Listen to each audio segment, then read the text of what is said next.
Welcome.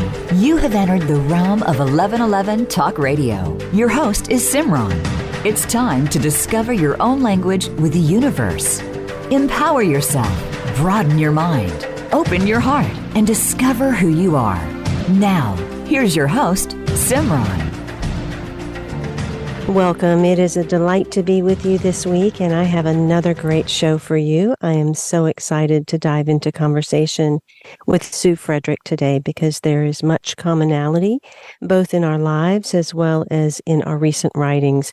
And before the show, we were talking about how information can come through many different voices, and I think that's because oftentimes we each hear it in a different way. My trilogy was a 3-book manual written from soul, and it detailed out the multidimensional human from a different perspective. Living the 7 Blessings of Human Experience talks about your identity, the unconscious part of you that we think is conscious, but is really walking mostly unconscious in the world, often encountering spiritual crisis. Being the 7 illusions that derail personal power, purpose, and peace is the very unconscious part of us, the shadow, the animal, the monster, the demon, that actually contributes to co-creating a lot of what we see in the world as greater spiritual crisis. And the 3rd book, Knowing, the 7 Blessings of Human Experience, is really a return to humanity. What I love about the book, Through a Divine Lens, Practices to Quiet Your Ego and Align with Your Soul, is you have that combination in here, all of the humanity and the divinity, and so much of it in terms of how to show you not only the practices, but an example of what the walk looks like. We really are living either from our ego or from our soul, and we have a choice in every minute. Right now, the world is appearing as if we are in tremendous spiritual crisis. There's so much going on the individual and collective level that there's no greater time to dive into a book that really helps to guide you, such as the one we're talking about today. I want to start off with what she opens with in the book. When I'm on a path and aligned with divine order, I feel of use to the greater message, the larger truth, the highest good. Love moves through me like a ray of light piercing everything, a laser beam opening my heart. I'm finally out of my own way. When I forget about divine order, nothing makes sense. My sadness is legendary. My hunger is hopeless. Heartbreak brings me to my knees in despair. Everyone betrays me. My mother, brother, sister, lover, friend. I'm a boat without a mooring. Fear blocks my inner voice. My mind tricks me. I let it.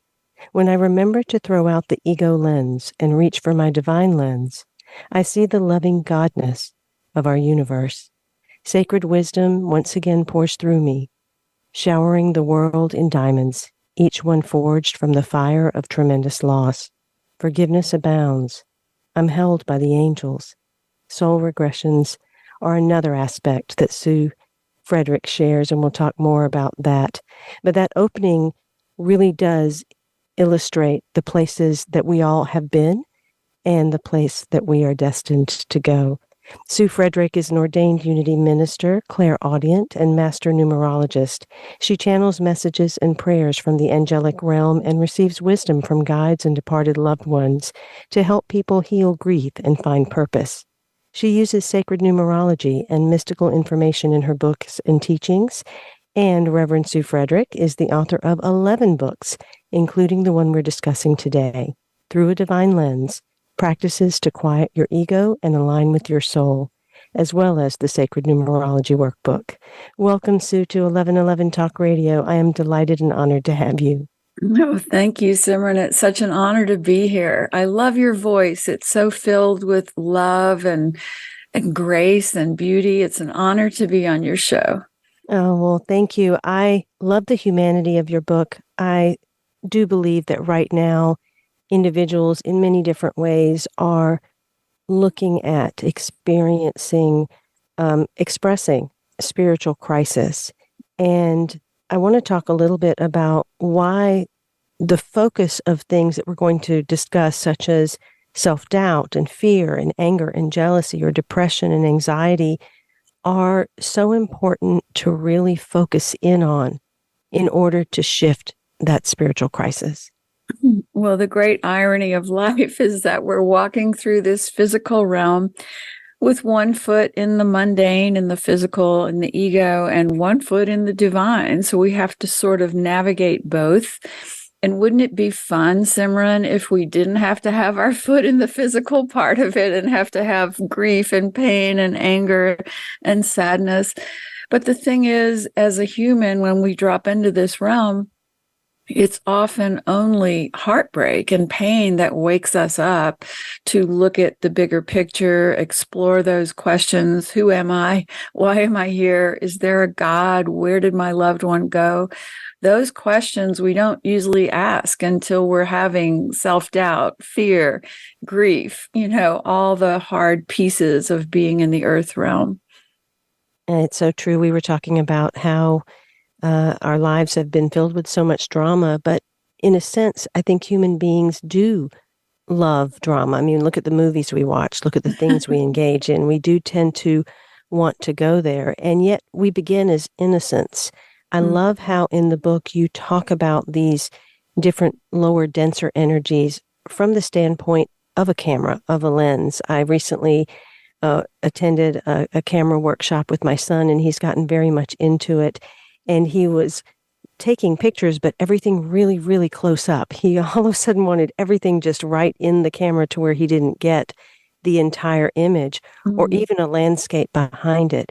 And as I read your book, I thought, that really is so much of what's taking place right now for so many. We are so close in to what we're looking at that it's hard to understand there is a bigger picture taking place.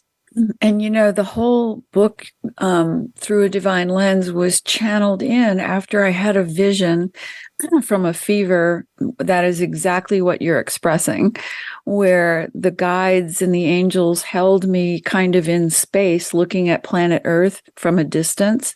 And it was so beautiful. It was kind of night, dark, and then they were showing me all these lights shooting up from different places on the earth. And I saw this like moving river of light moving around the globe, filling in the dark places. And I said, what is that? And the guide said, every time a soul on earth wakes up to their divinity, their higher purpose, a light beam shoots up out of their heart to illuminate the darkness, and it awakens others. And I said, so why are you showing me this? And they said, because the next few years on earth will be a lot of chaos, a lot of drama. And you have to remember that no matter what it looks like up close, when you back up and look at the bigger picture, you see that the light is always winning, the love is always winning.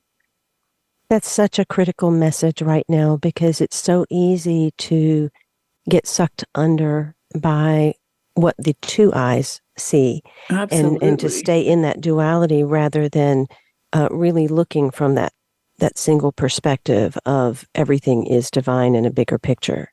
Isn't it fascinating, Simran, that after everything humanity has been through, and, I always say that I was a child of the 60s. I marched against the war, and I lived in an ashram. And I just thought humanity was like evolving so well and things were going really well on Earth. And I laugh when I say it because clearly we were not completely awakened here. And now as I look at all the chaos happening, I just think, wow, now I can't even watch the news. And I was a journalist for 20 years. Now I have to turn within every day and connect to source and angel and divinity wisdom and focus on that.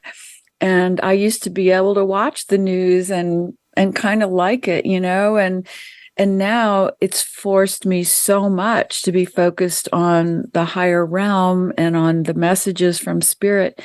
And I think this is why it had to get so bad here on Earth, so that we would stop living in our heads and our ideas and our beliefs and really have to shift into the heart. Mm. When I first began my work about 2 decades ago, there was a line that kept repeating in my head. And I would write that in different articles and things like that. And the line was, there's purpose in your pain. And as I read your book, you have a similar line, but you've switched the words. You've said that pain is your purpose. And that's so true, especially now, especially looking at things that are happening. Expound a little bit on that so that individuals can understand why and how pain could be our purpose. Well, I learned early on in my own journey that the thing that breaks us open becomes our fuel. So if we look back at our life and we say, what were my moments of greatest pain, and really explore them, and then say, what if my greatest work or my greatest purpose here is offering to others what I wish had been offered to me in my moment of greatest pain? And now suddenly we're understanding that, gee, when my husband died in my arms and I was 29 and I was really angry at whatever kind of God would cause a beautiful young man to suffer and die, then when I turn it around and say, gee, I wish someone in my life at that point, instead of telling me it was a terrible tragedy and that I would someday find love again, all this stuff that did not help, I wish someone had been saying, let's look at this from your soul's view and understand why you had this soul contract with your husband and what your purpose is here to help others going through grief. This is the way when we look at our life, we begin to see, I agreed to come here and be a helper, be a healer, be someone to bring my unique gifts to the world. And I'm speaking as everyone right now. And so when I look at my pain story, I begin to get clarity on what I came to help with. And that means that we are, number one, pointing our focus not only at what we're looking at, but how we're looking at it. Right. You know, there's a moment in the book where I talk about how we can go through our life being angry at the world and being blameful and blaming everyone else for everything that's happened to us. And certainly all of us have been there. I mean, that's part of the human experience. But that one moment when we say, is there another way to look at this? Or even to just look up and say, please, divine guides or God consciousness or whatever words you want to put to it, lift me up and show me a different view, a different way. That prayer is always answered. And suddenly now we're not a victim. Suddenly now we're understanding the way more complicated view of humanity's evolution, the interplay between consciousness, soul, ego, life plans, soul agreements, and the pain of walking through the human journey. Now my heart is wide open and I am seeking wisdom. That is what I have discovered in my own experiences, that, and whether it's being a Pisces or simply because I'm human, it was so much about wanting to feel, needing to really look at the experiences and feel them. And so often individuals think, well, if I'm moving from these experiences, I just need to flip a switch and just be in this other place where I look at things differently. But there's almost a bridge walk between, let's say, fear and that place that we look at it from the divine lens, or anger and jealousy. Can you talk about the stretch of the walk in between? You know, the thing is, you're so right, Simran. Like, if we have not allowed ourselves to feel that pain, we are going to skim along the surface of life, trying to avoid it, and never really become who we came here to be. I'm so glad you said you're a Pisces. You know, I'm a Virgo sun sign, but basically everything else in my chart is Pisces. And I'm so glad I had that Virgo sun sign, because I have been crying my way through life for 70 years. All right, sister, that makes two of us. Yes. And, early on, people would say, quit crying. That's weak, And now I understand, no, it was my ability to, to feel that pain so deeply that now allows me to be a healer here and to help other people. And that's our choice here. This beautiful universe is an interplay between our free will of every moment deciding what we're going to choose to focus on and feel versus destiny of, gee, I came here to be a helper, a healer, a teacher. Where is that next step to get to that path? That interplay between free will and destiny is the walk of life.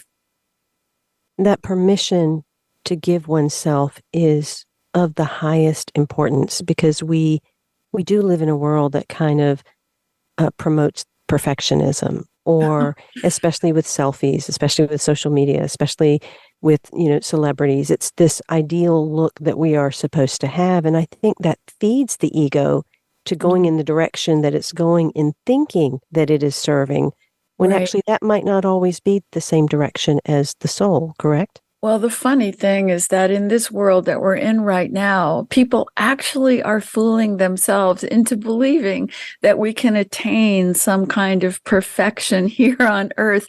The soul is laughing about that because our souls know that we don't come to earth to be perfect. And actually, there is no perfection in the human realm because everything is a process of learning and evolution. And so when we lift up and realize that, we say, perfection only lives in the divine realms, in soul, in spirit. It's not about how beautiful your home is or how beautiful your body is.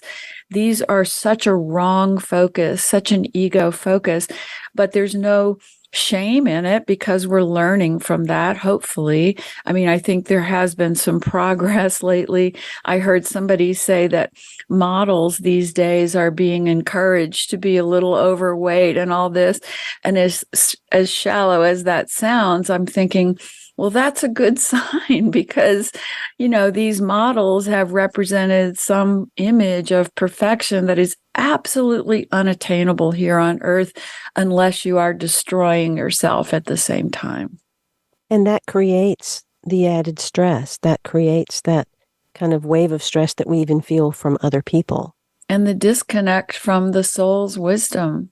That's really the problem here today on earth, is that we're walking around focused on the physical world so intently on all the details of the news and the body and the physical pieces of it.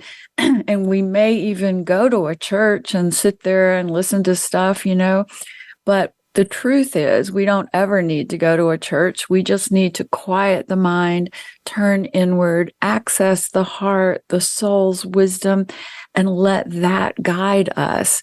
And, I've been meditating every day since the 70s, and I know I wouldn't have found my way through this journey if I didn't close my eyes and quiet my mind and look and sit within and look within the silence at least once a day, because other than that, we're pulled completely outside of ourselves.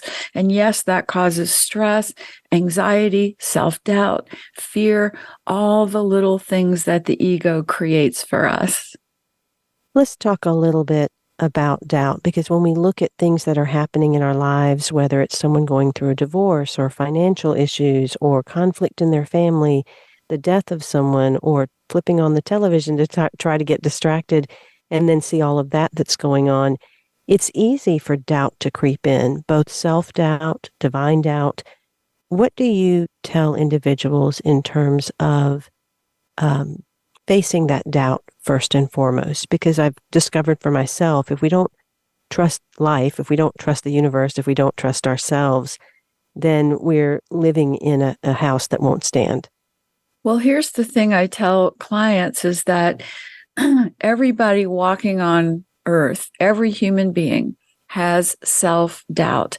Now, we all try to pretend that we don't, and we try to look beautiful and all these things that humans do that are so silly, all to hide the fact that everyone's walking around wondering if they're good enough, because the ego, we misinterpret what the ego is doing to us.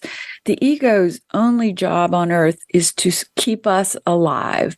And so the ego is going to fill us with fear and angst and anger, and you've got to be perfect, and there's never enough to go around, and it's all about competition and accumulation. That's the voice of the ego. And the ego says, who do you think you are to think you have something to offer other people? That's the ego at work. And we think the ego is all about being boastful and overly confident. That's just the personality that hides what we're really feeling. But the ego, as long as we haven't quieted the mind, we're going to be lost in that voice of self-doubt that pushes us in the wrong direction. But the minute we say, I am a powerful divine being, just like everyone else here, and I came here to do my work in the world using my gifts and my talents and my pain as fuel.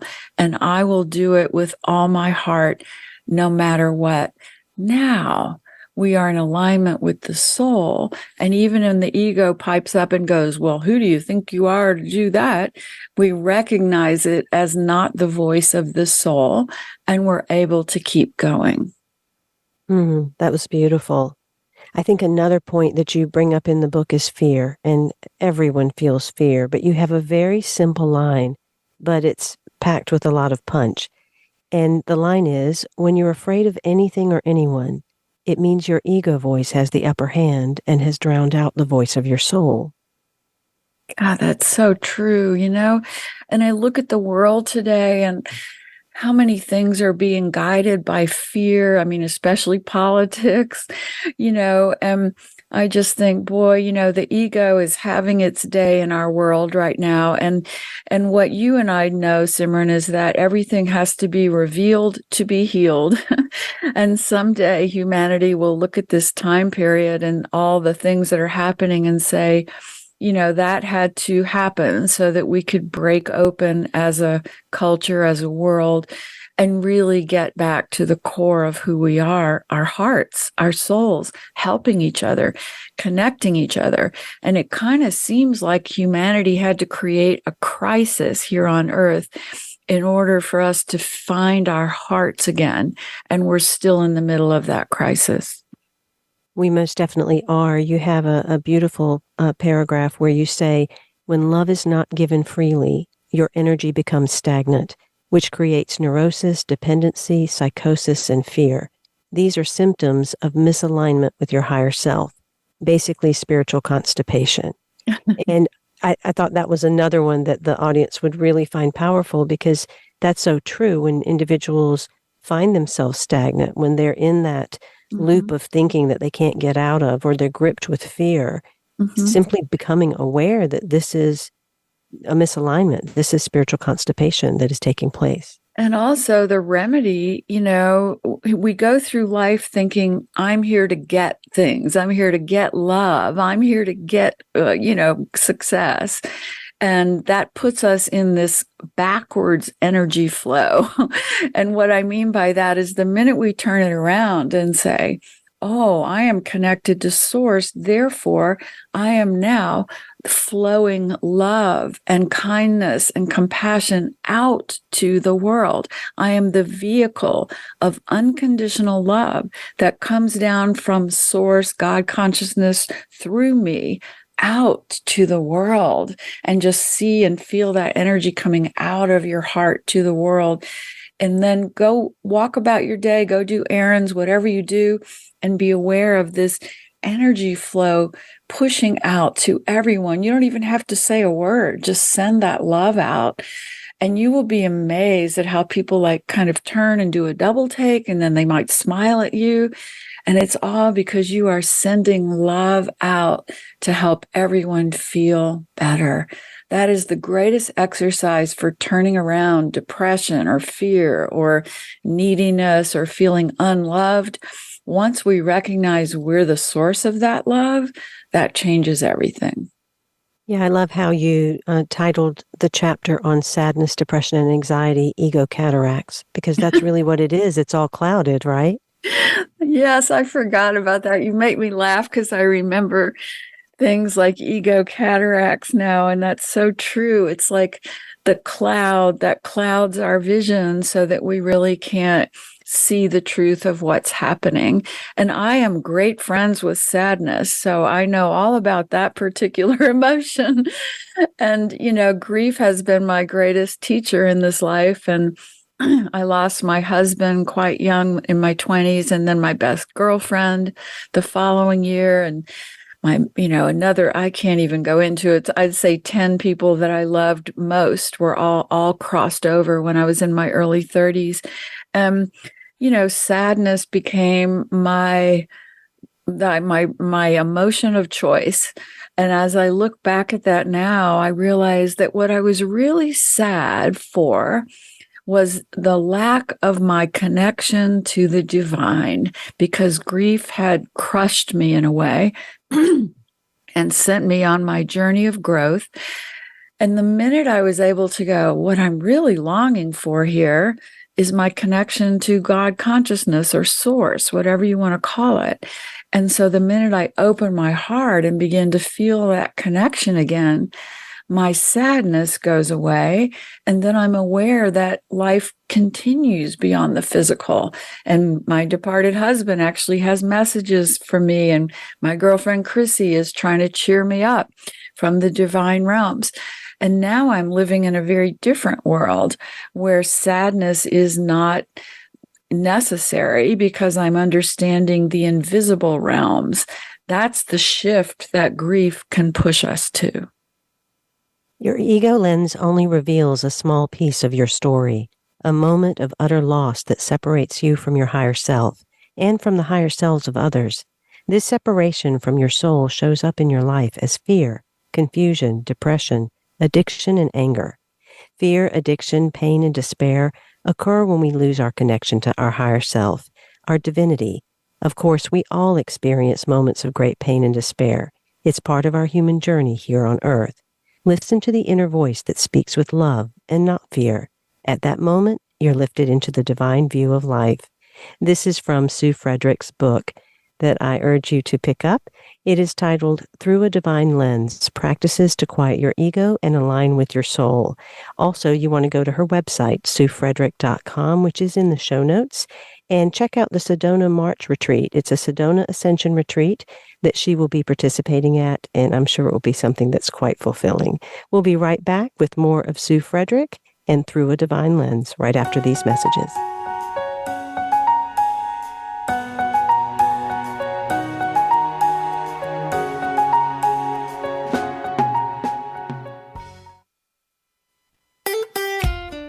Follow Voice America at Facebook.com/Voice America for juicy updates from your favorite radio shows and podcasts. Have you seen 1111?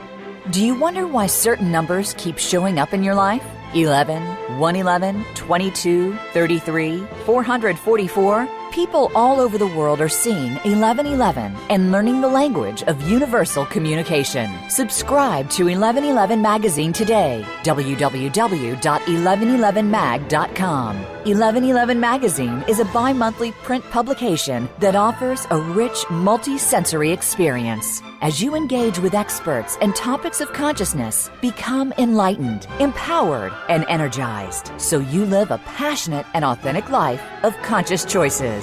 1111 Magazine, a daily staple for lifting the mindset, discovering the heart, and stepping into conscious living. 1111 Magazine. Order now at www.1111mag.com. 1111mag.com. Do you want more? More joy, more abundance, more power and presence? How would it feel to have more loving relationships? More empowered community, greater fulfillment, and life purpose? The 1111 Mastermind community inspires, empowers, guides and supports transformation. Shift your mind, expand your heart, deepen insights, let go and chart a new course. Dream a new dream. The 1111 Mastermind community is an online portal for personal transformation and soulful expansion. Go to courses.1111mag.com. That's courses.1111mag.com. Change begins with you. Let it be simple, convenient, and transformative. The time is now. Step through the 1111 gateway. Courses.1111mag.com. Live up to your fullest potential. This is the Voice America Empowerment Channel.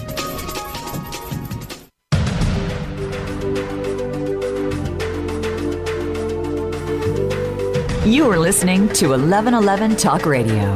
Simran is an award-winning author, publisher of 1111 Magazine, powerful speaker of wisdom, and a life mentor. Find out more at IamSimran.com. Now, back to 1111 Talk Radio. Before we get back to Sue Frederick and Through a Divine Lens, I want to mention an audiobook that I've just completed for another author. Her name is Lynn Renoir, and she wrote a book titled Leaving Faith, Finding Meaning. You can look that up on Audible. It's a fascinating story of someone that went through a fundamentalist background and also a very abusive childhood, and her own search to find meaning if she couldn't trust her faith. And it's an amazing story simply because it illustrates that we all do get to that place of recognizing oneness, recognizing source, regardless of what we have to experience in our lives. This might be an interesting story for you to check out, especially the fact that she started channeling Aristotle by accident. And so that's a real interesting piece of the story as well. So once again, that is Leaving Faith, Finding Meaning by Lynn Renoir. Check it out on Audible. My guest today is Sue Frederick, and she has written a book titled Through a Divine Lens, Practices to Quiet Your Ego and Align with Your Soul. Imagine looking at life from a camera. You're either looking close up or you have a panoramic view. The detailed focus view is the ego lens view. Or you can use that panoramic lens on the camera and suddenly see a larger world with endless possibilities and meanings, which you can realize when focused on the one moment of great pain is not possible. You can understand that your soul story within this larger panoramic view of all of our shared soul stories. This is the divine lens. This is what Sue talks about in her book, Through a Divine Lens, and she offers multiple practices to quiet your ego and align with your soul. Check out her retreat that she is participating at, the Sedona Ascension Retreat in March. You can find out more about that at SueFrederick.com. Again, that link is in the show notes. Welcome back, Sue. I want to talk a little bit about grief. You mentioned that earlier, and we probably could fill up oceans with the amount of tears we both cried. And I say that to give individuals permission to feel it, because I do think that tears and grief and shedding emotion is often looked down upon in so many cultures and societies, that when we let individuals know that it really is healthy to shed what we're feeling in order to lift ourselves back up is important. But I found grief to be almost a portal or a special doorway into opening to greater insights or a deeper connection with spirit.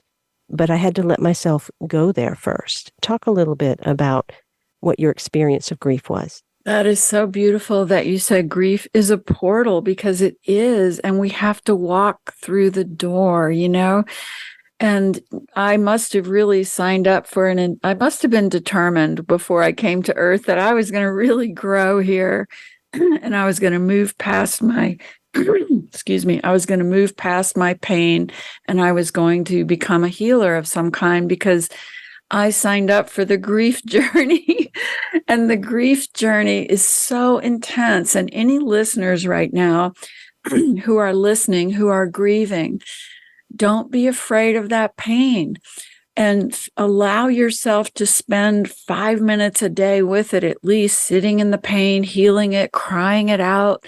And there's many meditations in my book to help you move that pain through your body and out. And cry your eyes out whenever you can.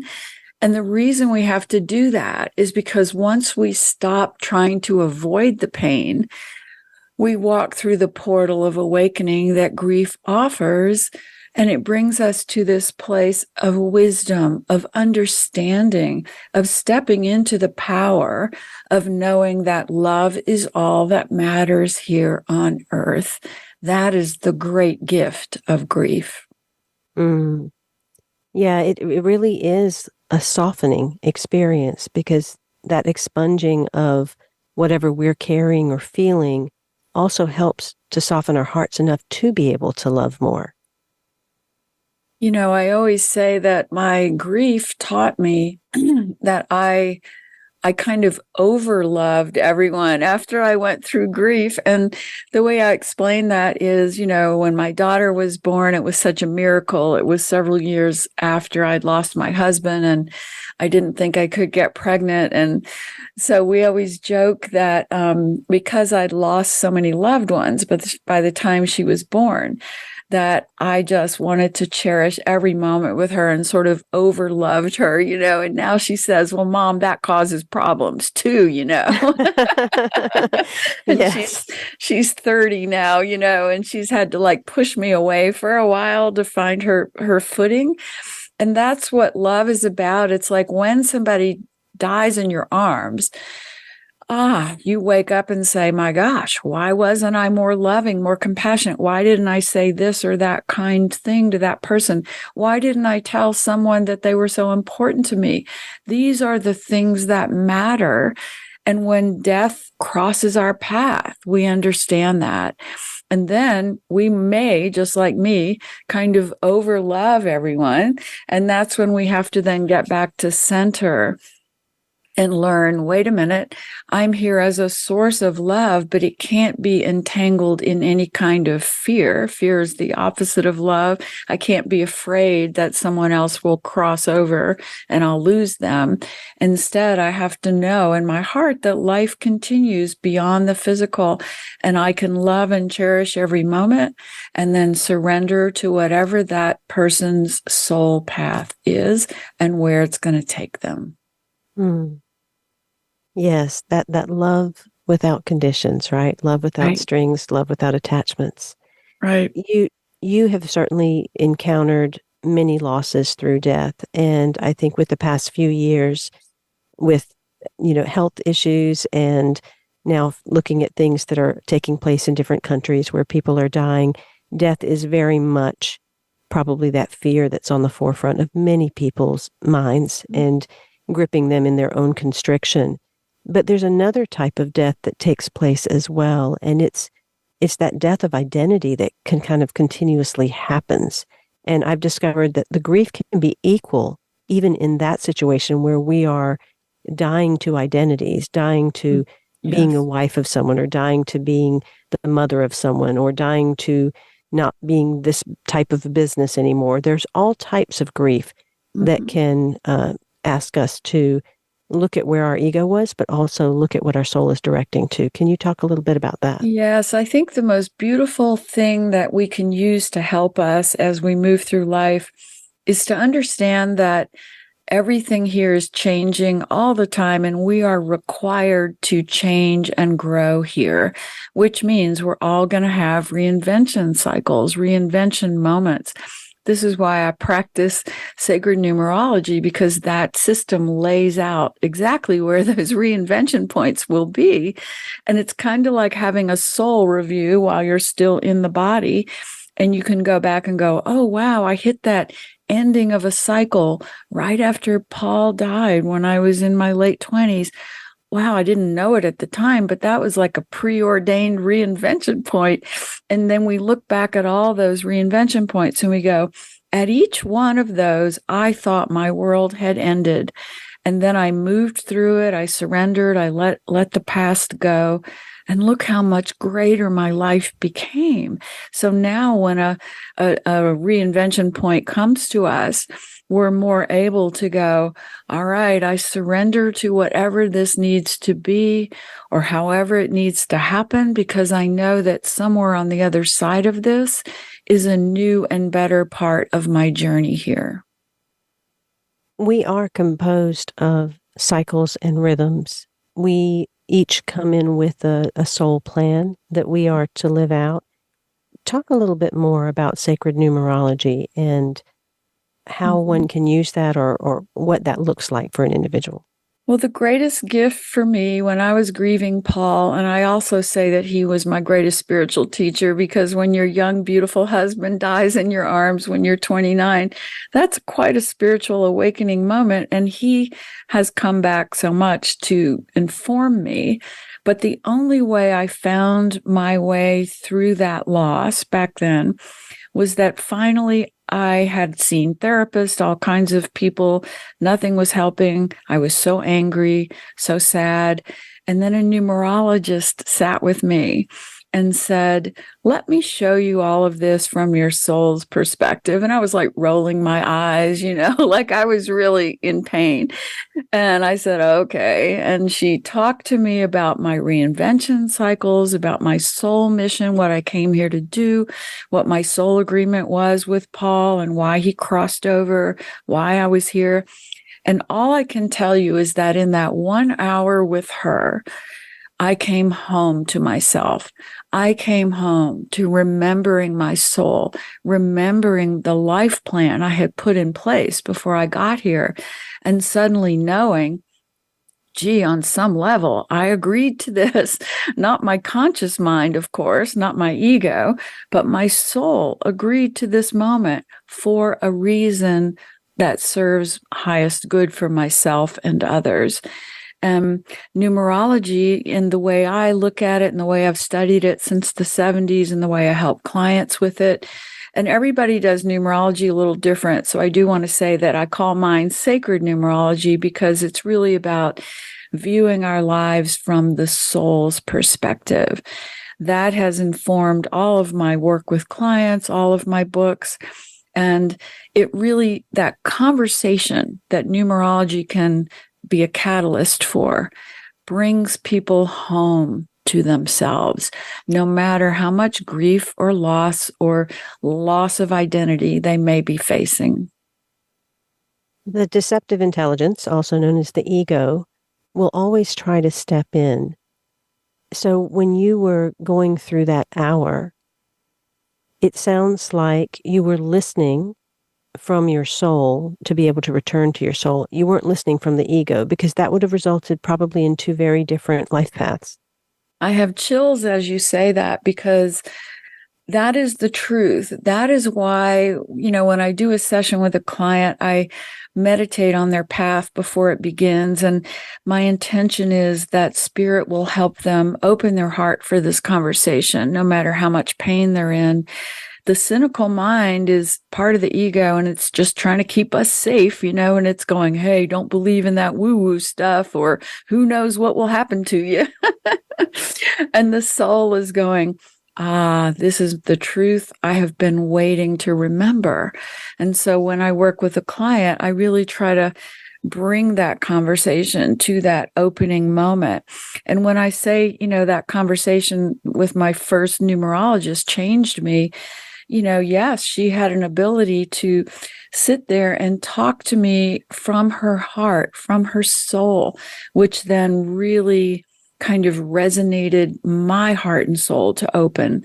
And that's what healers do. Everybody uses different techniques for it, but healers are here to help us get back in touch with the open heart and the soul's wisdom.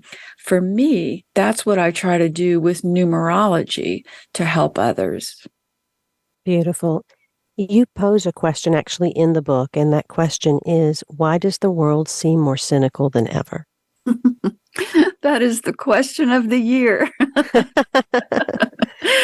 And here's what my answer is, just from my own experience of observing it. And I was born in a very left brain logical family in the Deep South. And I had to fight my way through that, because I was taught that the only thing of value in life is being logical, left brain, practical, mundane focused. And that had to apply to career, relationship, sense of self.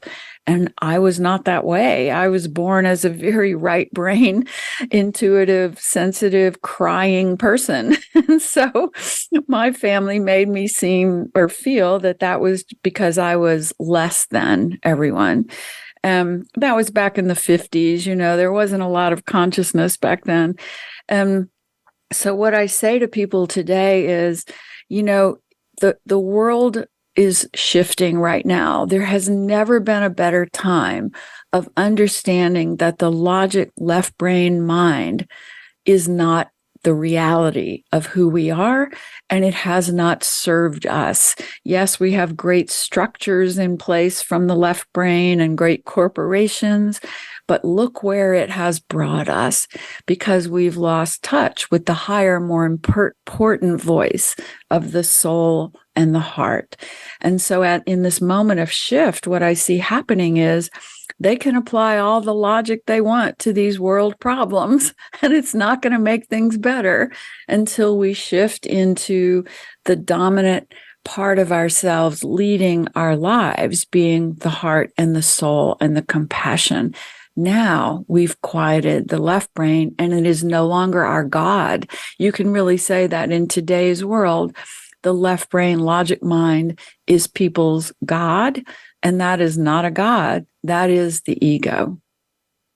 Yeah, you have another wonderful couple of lines. There's a journey you have to take, a paddle to shore, a trip through your shark-infested mind. It's your journey from dark to light, from fear to love, from nowhere to everywhere. That is so important to think about, that we're not just going to sit here partying our life away and remember who we are and fulfill our soul purpose. I wish it were true that we could do that, but that's not how we set up this realm. So yeah, we have to go on the journey. And yes, the waters of our mind are shark infested, and yet we have more power than we know. And the circumstances that we're all facing, from a war to, losing loved ones to career crumbling, we are greater than those circumstances. Our consciousness is greater than any circumstances here in the physical world. But we have forgotten that, and we have to shift our focus to remember it.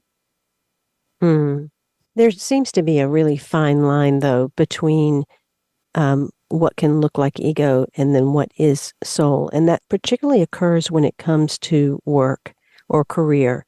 For individuals that are looking for or engaged in successful and meaningful work,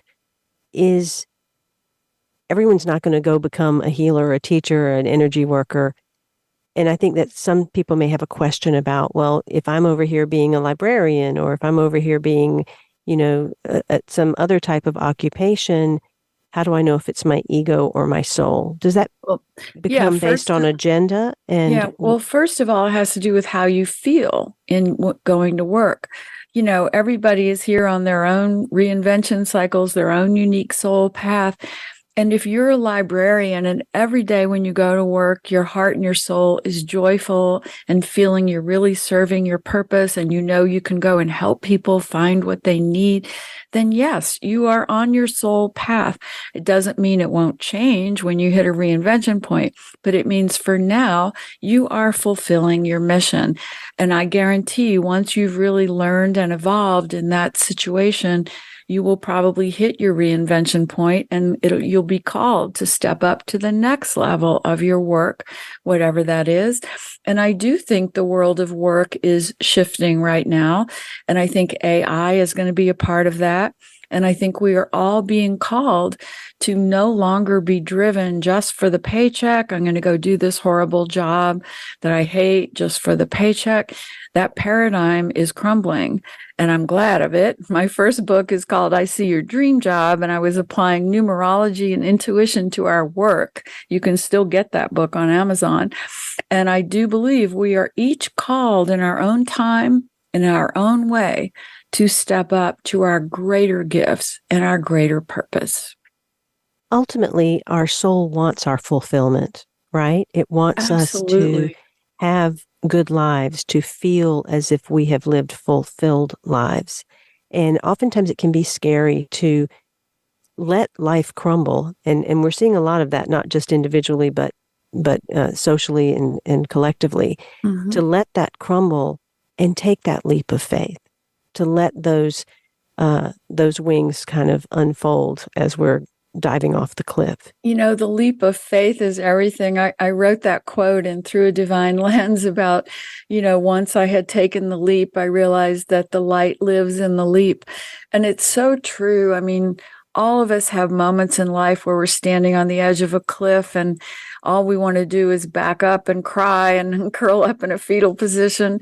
And yet the moment we take that leap with a courageous heart into the path that feels loving and happy and good to us, no matter how scary it is, once we take that leap, we fly. It opens the heart. It brings us to magic. I've had so many of those moments in my life, and in my book, I talk about them. I would say one of my hardest ones was about career. It was when I was a single mom and very broke and trying to reinvent my career from journalism. And my journalism career had kind of ended. I was at a reinvention point. And I knew in my heart that I had to make a living doing what I do today, numerology, intuition, spiritual teaching and healing. And yet it was 1999. Nobody did that for a living that I knew of back then. And my whole family said, oh my gosh, you're going to lose your child, you'll lose your home. And yet my soul was going, I can do this. This is my real work. I've given it away for free for years, and now I'm going to make it my purpose and make money from it. And that's the thing. We have to know that our true work is connected to money, because we have a thing of saying, oh, the money can't come from our real work. We have to get that elsewhere. No, this universe is designed that we each have a great gift, and we're supposed to be making our money through that. And so when I finally did that and built my own website and started seeing clients, magic happened like you wouldn't believe. And I was able to keep my home, and I was able to raise my beautiful daughter. And it was such a magnificent moment of knowing that you have to take a leap sometimes, and it always works. And we have just a couple of minutes left, Sue, but I'd love to dive into how to utilize then the joy and the gratitude to continue to connect to soul and source and to amp up your life. Well, gratitude, we all know now, thank goodness, that, people became aware of gratitude as a great energy shifter way back a few years ago. And that is true. I mean, in our darkest moments, even when we're grieving a devastating loss, when we can take a moment and go, what am I grateful for today? I'm grateful that my cat is sitting over there and that she's alive and she's with me in this lifetime. I'm grateful that today the sun is shining. You just start with very simple things like that. And what you notice is your mind gets quiet and your heart opens. And joy, people say, oh, I never feel joy. Well, think of it this way. Remember when you were laughing with a friend and maybe, sitting out looking at the stars and talking? You were feeling joy. That joy lives in you. It doesn't come from the mind. It comes from your higher self and your heart and your soul. Your divine lens reveals that you are a highly evolved soul who intended to shine your wisdom on the painful, dark moments of your life and to help others do the same. You came here to shine love on your fear, to pour light on your greatest pain. Every single day of your lifetime has been perfectly designed to help you remember your divinity and shift out of the frightened ego view that's rooted in our physical experience of being human. In one moment of recognizing this, one heart-opening shift of perspective, your life changes, your soul speaks up, and your next step is revealed. This is from Sue Frederick's book, Through a Divine Lens, Practices to Quiet Your Ego and Align with Your Soul. Check out our website at SueFrederick.com.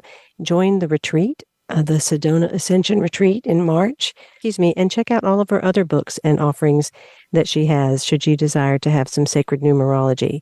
Again, that's SueFrederick.com. Thank you, Sue, for being on 1111 Talk Radio. I am Simran. Until next time, be well. In love, of love, with love and as love.